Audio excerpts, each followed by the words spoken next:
Now, the US and South Korea will be conducting a major joint military exercise near the North Korean border next week. Russia's voiced concerns over the drills, which will involve around 12,000 American soldiers. Ilya Petrenko's in Seoul with the latest on the tensions.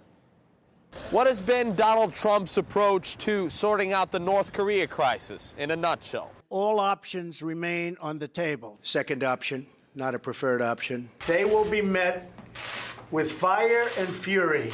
Do not underestimate us, and do not try us. The distance from here to the border with North Korea is only about 40 kilometers. And once you end up in Seoul, which is well in the firing range of Kim's artillery, you can't help looking at that rhetoric from a different perspective, especially if there is what you'd call a totally different approach. There's absolutely no alternative to dialogue. But in order to start that dialogue, everyone has to stop, take a deep breath, and a step back from the red line which we're almost at.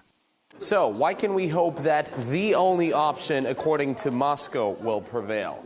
Well, the South Korean capital is hosting a Russian Valdai Discussion Club conference where local officials and experts have gathered to hear what the Russian diplomats and researchers have come up with. So Russia's been saying, hey, we've got a plan. Step one, North Korea should completely halt its missile and nuclear tests. For the U.S., that means an end to almost non-stop war games with Seoul. Moscow calls it a double freeze. Step two might be very tough. Direct talks between Washington and Pyongyang on rules of peaceful coexistence. And finally, they should lead to step three, establishing a security framework for the entire region, with every player involved. Doors are closed for the main session, and one of the South Korean officials who's taken part is the president's advisor for foreign policy. Mr. Mayor, good afternoon. What do you think about the Russian roadmap? I think that the proposal is very realistic, flexible.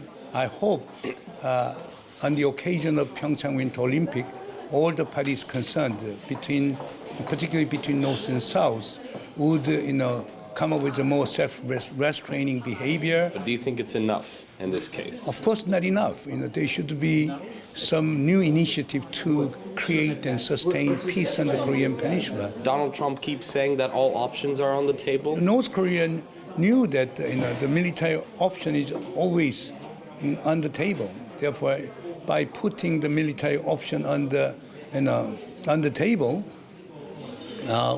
it's not likely changing North Korean behavior. As the advisor of the South Korean president, what do you tell him about the drill? I personally favor engagement, dialogue, and negotiation with North Korea. And some people in the government may have different ideas. That brings us to why the Russian roadmap may never actually work. I think most Korean politicians believe the drills must be pursued for our defense. For now, we're not canceling US-Korean exercises, we just want to postpone them for the Olympics. Others openly reject Moscow's plan, like the neighbors in Tokyo, who simply can't imagine security without the drills with their allies.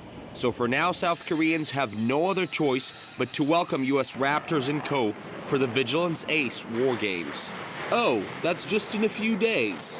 Anyway, for those who live in Seoul or who are here to talk about keeping the peace in Korea, there's something to bear in mind.